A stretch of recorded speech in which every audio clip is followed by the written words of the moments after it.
எதிர்க்கட்சியாக இருக்கக்கூடியவர்களுக்கு விமர்சனம் செய்யும் பொழுது அதற்கு பதில் கொடுக்க வேண்டிய இடத்தில் நாங்கள் இருக்கிறோம்.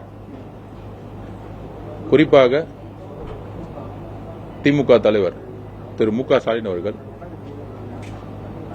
தன்னுடைய எக்ஸ் பக்கத்தில் தாவேகா குதிரை பேரம் நடந்ததுன்னு 2026 திமுக தோற்றதிலிருந்து, குறிப்பாக கொளத்தூர் தொகுதியில் அவர் தோற்றதிலிருந்து தமிழக வெற்றி கழகத்தினுடைய எங்க தலைவர் பெயரை கூட சொல்லாம ஏன் தோற்றோம்னு சொல்லிட்டு இப்ப நடந்த இளைஞரணி மீட்டிங்ல கூட இன்ஸ்டாகிராம்ல தான் தோத்தோம், சமூக வலைதளங்கள்ல தான் தோத்தோம் அப்படின்னு தன்னுடைய 50 வருஷ அரசியலுடைய அனுபவத்தை மக்களுடைய உணர்விலிருந்து வெளியிலிருந்து வந்து சமூக வலைத்தளத்தால தான் தோத்தங்கிறத தன்னுடைய மகன் உதயநிதி அவர்களும் சரி, திமுக தலைவர் இருக்கக்கூடிய திரு ஸ்டாலின் அவர்களும் சரி, ஏன் தோற்றுங்கிற கூட புரியாம இன்னும் தமிழக வெற்றி கழகத்துடைய வெற்றியை பொறாமையுடனும் தூக்கமின்மையுடனும் என்ன மாதிரி இவங்களை திருப்பியும் போலி பிரச்சாரத்தை உருவாக்கி மக்கள்கிட்ட பொய்யா பிரச்சாரம் பண்ணலாம். எலெக்ஷன் முன்னாடி முதலமைச்சராக இருக்கும் பொழுது மாண்புமிகு திரு முன்னாள் முதல்வர் அந்த மு க ஸ்டாலின் அவர்கள் ஒரு பொய்யான பிரச்சாரத்தை உருவாக்கினாரு. அந்த பிரச்சாரம் எல்லாம் மக்கள் தூக்கி எறிந்தாங்க. ஆனா எலெக்ஷன் ரிசல்ட் வந்த உடனே ஒரு பெரிய அதிசயம் தமிழ்நாட்டில் நிகழ்ந்துச்சு. அதுல பாத்தீங்கன்னா திமுகவும் அதிமுகவும் இணைந்து, பிஜேபியும் இணைந்து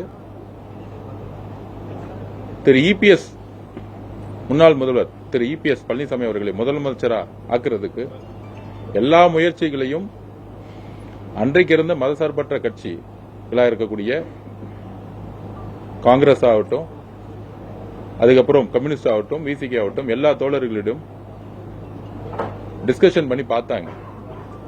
ஆனா அதற்கப்புறம் காங்கிரசும் இடதுசாரி கட்சிகளும் விசிகே தொண்டர்களும் விசிகே தலைவரும் ஐஎம்மும் ஜனநாயகத்தை காப்பாற்ற, மதசார்பற்ற கொள்கையும் சமூக நீதி கொள்கையை காப்பாற்ற ஆதரவுடன் தமிழகத்தில் முதல் முறையாக எங்களுடைய தலைவர் மாநாட்டில் ஆட்சியிலும் பங்கு அதிகாரம் சொல்லும் பொழுது எள்ளி நகையாடினார்கள். எலெக்ஷன் ரிசல்ட் வரைக்கும் கூட்டணிக்கு யாருமே வரல அப்படின்னு திரு மு க ஸ்டாலின் அவர்களும் அவர் குடும்பமும் சிரிச்சாங்க. வெற்றி பெற்று தமிழக மக்களுடைய பேராதருடன் 35% எங்களுடைய தலைவர் அவர்களுடைய மீது நம்பிக்கை ஏற்பட்டு 108 தொகுதிகளை தனிப்பெரும்பான்மையுடன் உருவாக்கிய பொழுது திமுக தலைவர் திரு மு க ஸ்டாலின் அவர்கள் பிஜேபியுடன் இணைந்து, அதிமுகவுடன் இணைந்து பீப்புள் மேண்டேட் சொல்லக்கூடிய ஒரு எதிரான ஒரு ஆட்சியை உருவாக்க முனைந்தார்கள். அதை கம்யூனிஸ்ட் தலைவராக இருக்கக்கூடிய திரு பேபி அவர்களே தமிழக வெற்றி கழகத்திற்கு ஆதரவு அளிக்கவில்லை என்றால் திமுகவும் அதிமுகவும் பிஜேபியும் சேர்ந்து இங்கு ஆட்சியை உருவாக்கும் பதிவு பண்ணார். இதற்கு திமுக தலைவர் இதற்கு வரைக்கும் பதிலளிக்கவே இல்லை. இந்த முயற்சி செஞ்சாங்களா இல்லையாங்கிறது பதிலளிக்கவே இல்லை. ஆனா அவர் கூட இருந்த எல்லா கூட்டணி கட்சிகளும் எங்களை அழைத்து பேசினாங்க, இப்படி சேர்ந்தா நல்லா இருக்குமான்னு கேட்டாங்க அப்படிங்கிறது எல்லா தொலைக்காட்சிகளும் பதிவு பண்ணிட்டாங்க. திரு மு க ஸ்டாலின் அவர்கள் கொள்கை ரீதியாக, திமுக கொள்கை ரீதியாக மதசார்பற்ற கொள்கையில் உறுதியா இருந்தா எப்படி திரு இபிஎஸ் அவர்களிடம் அதிமுக பொதுச் செயலாளர் கூடிய இபிஎஸ் அவர்களை தேர்தல் பிரச்சாரத்தில் திரு இபிஎஸ் பழனிசாமி அவர்களுக்கு ஓட்டு போட்டா அது பிஜேபிக்கு போற ஓட்டுன்னு சொல்லி பிரச்சாரம் பண்ணது திரு மு க ஸ்டாலின் அவர்களும் மகன் உதயநிதி அவர்களும். அப்ப சந்தர்ப்பவாத அரசியலை உருவாக்கியது, திட்டம் போட்டது தமிழக வெற்றி கழகம், எங்களுடைய தலைவர் முதலமைச்சர் ஆகக்கூடாதுன்னு திட்டம் போட்டு சதி செயலை செய்தது திமுக. அந்த சதி செயலை முறியடித்து அனைத்து ஜனநாயக சக்திகளும் ஒன்றிணைந்தோம்.